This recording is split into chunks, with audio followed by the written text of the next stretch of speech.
Hey guys, Mr. Kern here. Just showing you the beginning stages of animation in Photoshop. What we're going to be working on this week is called the principle of animation squash and stretch. So there are 12 principles of animation, and this is the first one. And this is what we will be learning more about in Animation 1 if you guys decide to take that, and then obviously more in depth in Animation 2 and practicum courses. But I'll kind of show you what the basics of it looks like. So it's for this one, we're just going to have like a small ball bounce starting from the top here and then it landing somewhere in the middle of the screen. I'm going to have you guys do 10 frames and then I'm going to show you how to get from just opening up Photoshop to this point. So you can go ahead and open up a new file. So File, New, and then you can just create the default Photoshop, create, and then how you get, so this would be the default area where you guys would be at.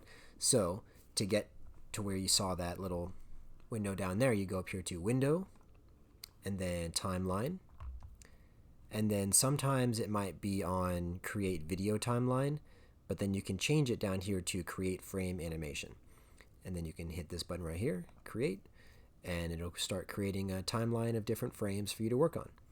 So you want to keep this as your background, this layer here in your Layers tab, and if you don't have layers open, you can just go to Window, Layers, and so as you saw before in this one, we had about 10 frames here and we had about 10 layers here.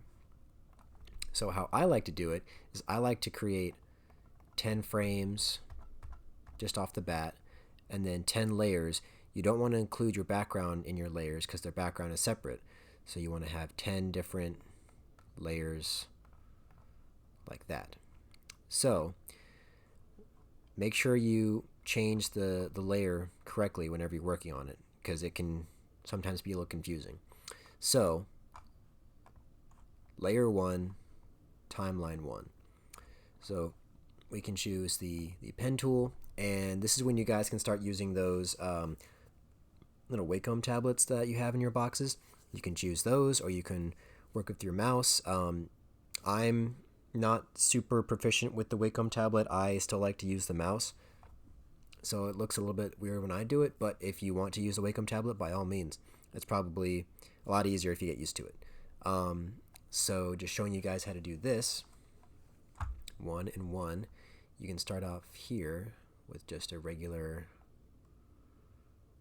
ball, and then so that's 1 1. You can go to layer 2, and as you can see, the ball showed up in all the frames here. So when I first make the animation, I like to keep that there, at least for the first couple, because it kind of shows you where the last frame was, so you can make the frames easier from there. So yeah, we can move on to 2. So we're on 2 and 2. So as the ball goes down, kind of like you saw in the video, it stretches out further and further until it gets to the bottom part where it becomes more like a pancake shape. But right now it's not there totally yet, so let's do frame 2. Let's have it like kind of the same-ish shape, maybe a little bit longer. Cool. Frame 3, can make it a little bit farther down and a little bit longer. And then 4, make it like that. Then 5,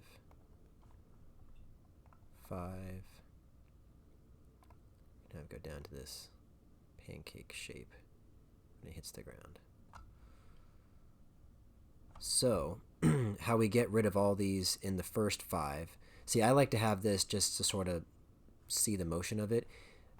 If you want to, this is all toggled with the visibility, so these little eyes next to the layers. So on frame 1, the only one you actually want to see is 1. So you can click all these eyes to get rid of all the other ones.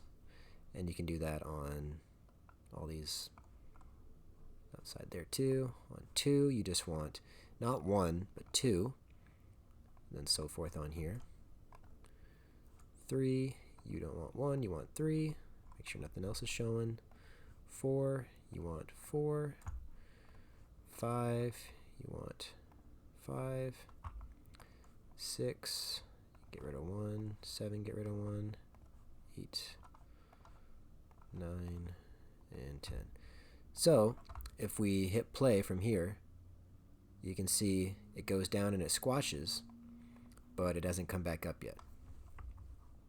So we can go back to frame 6, and 6 is essentially going to be frame 4. So just for time purposes, I'm just going to hit frame 4, or the visibility on frame 4. And then 7, we can go to frame 7,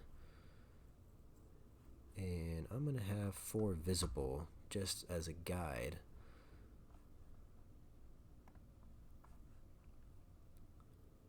And have that guy be like here, 8, 7 visible, kind of like that, 9, 8 visible,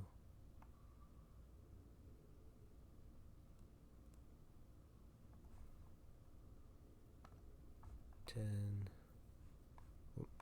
did that a little too early, 8, 7, 4, and then 10 finally. Pretty much just going to be right on top of where 9 was. So, whoop, I did that accidentally on 9. 9, 10 will be 10. Then, whoop, okay. So, let's see how it looks. A little bit wonky coming up, but you can go back in and like say from here to here, I can see it moves a little bit to the right. You can just go on frame 7 and just move this over to the right a little bit. 8 definitely moves over to the right. You can just move that over.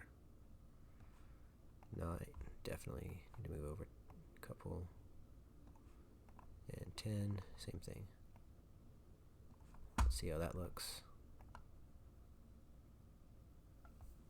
Yep.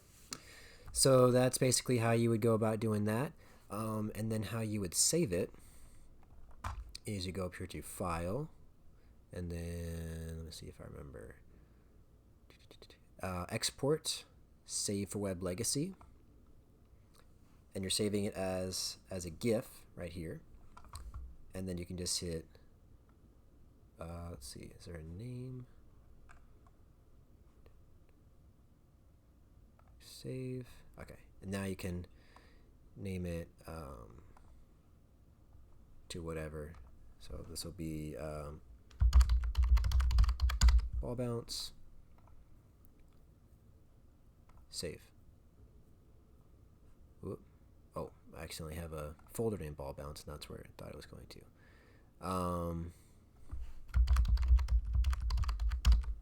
Bounce 2. Let's see. Save, and then it saves it as a GIF on your desktop wherever you saved it, and then you would just turn that in, and that's it for the assignment. Hopefully that's easy enough for you guys to follow along with. If you have any questions, you can let me know, but this is what we'll be doing over the next few weeks, is kind of just getting more into the animation side of things. And yeah, hopefully you guys enjoy it.